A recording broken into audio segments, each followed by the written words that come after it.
Em 2013, 45 mortes envolvendo adolescentes foram registradas e a maioria dos crimes, segundo a polícia, é motivada pelo tráfico de drogas.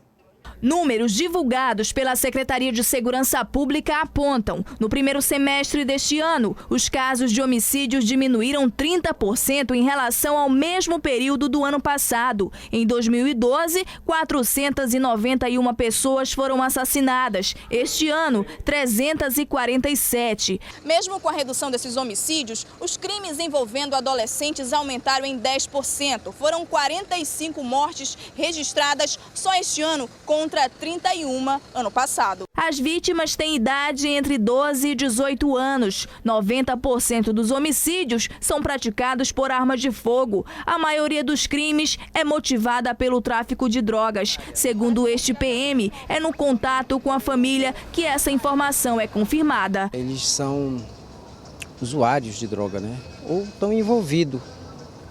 Quase sempre estão envolvidos com drogas. Apesar das zonas leste e norte serem as mais violentas da cidade, foi a zona sul que apresentou o maior número de mortes de adolescentes. O último caso registrado foi no Crespo, no fim deste mês. Henrique Cunha Breves, de 17 anos, foi executado a tiros. E o motivo do assassinato, acerto de contas por causa do tráfico de drogas. De acordo com a polícia, tudo começa com a dependência química. Às vezes, por pequenas dívidas do tráfico de drogas, muitos adolescentes são executados. Este foi o caso do adolescente Ricardo Nunes da Silva, de 17 anos, também assassinado a tiros e depois jogado em um barranco no Grande Vitória, na zona leste de Manaus. Segundo testemunhas, ele devia R$20 a um traficante da área e por isso teria sido morto. O crime foi há 2 meses e, na época, a mãe confirmou que o filho era dependente químico. Começou a fumar na casa de uma mulher que ela era crente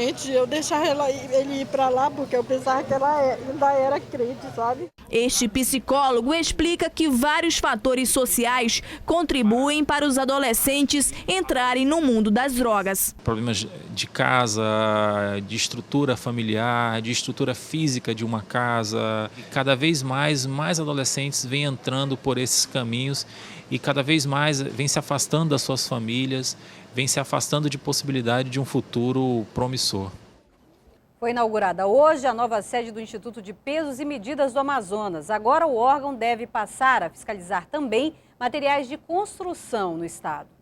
O IPEM fiscaliza 60 mil comércios e lojas no Amazonas todos os anos. Com um novo prédio, esse número deve aumentar em 20%. A antiga sede não tinha estrutura adequada. Agora, com mais espaço para abrigar produtos apreendidos, as ações vão ser estendidas para outras áreas, como, por exemplo, da construção civil. Hoje o IPEM tem uma estrutura para atender toda e qualquer denúncia, porque temos laboratórios amplos com depósitos adequados para armazenar essas mercadorias. A nova sede fica no Distrito Industrial, Zona Sul de Manaus. O número para denúncias é o 0800 092 2020.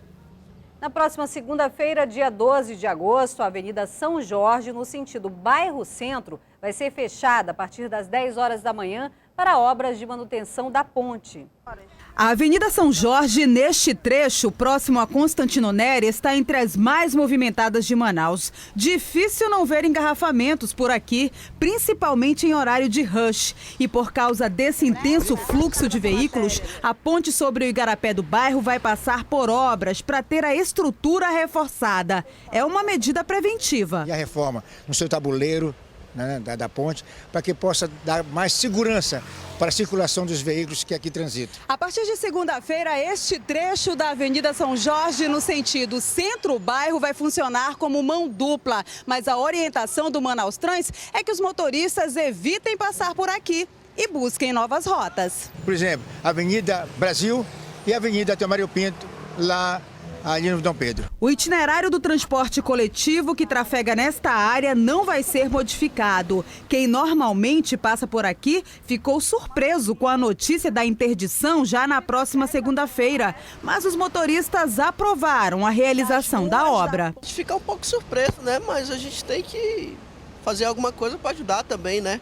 Procurar outras vias, tentar melhorar um pouco o trânsito, né? Se vai beneficiar a população, com certeza nós vamos ter que ter paciência, né? vai ficar bem melhor. Depois de 3 meses de obras, a via no sentido bairro-centro será liberada e a do sentido centro-bairro será fechada para a continuação da reforma da ponte por mais 60 dias. O polo industrial de Manaus continua acumulando prejuízos e demissões. Os setores que mais preocupam são o polo de 2 rodas e o de plásticos.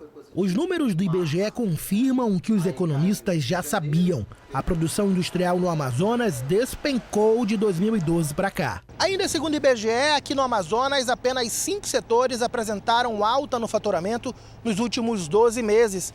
Os que mais preocupam, o polo de 2 rodas e o de termoplásticos, que vem demitindo por causa da queda nas vendas. Preocupa porque, na realidade, cada vez mais os end users estão trazendo peças prontas em detrimento da capacidade de transformação e das competências técnicas locais. E isso está fazendo com que diminua a capacidade de ocupação das máquinas do setor de transformação plástica, contribuindo para o seu encolhimento que a gente já vê há uns 5 anos acontecendo. No último mês, o setor de plástico encolheu quase 0,5%. E essa perda só foi menor do que a indústria de impressão em CDs, que recuou 21%. O maior impacto foi na produção de motos. O recuo foi de 22% em apenas um ano. O polo industrial ainda está em franca recuperação, né? Vamos dizer assim, ele ainda está num processo de recuperação dado as perdas dos últimos meses. Então, são diversos fatores, mas o resumo de tudo é que, na verdade, a indústria está produzindo pouco porque está vendendo pouco. Apesar de todo o cenário negativo, a Federação das Indústrias do Amazonas espera fechar o ano em alta. Eu acredito num ano de 2013 melhor do que 2012. Mas não vamos chegar ao que foi 2011. A atividade passa por dificuldades em alguns segmentos, mas eu acredito sim num ano de 2013, mesmo com essas dificuldades, melhor do que 2012. Veja a seguir, famílias voltam a invadir uma área particular na zona norte de Manaus. Os ocupantes resistiram à ação da polícia e ainda espécies de borboletas estão ameaçadas de extinção aqui no Amazonas. A gente volta já.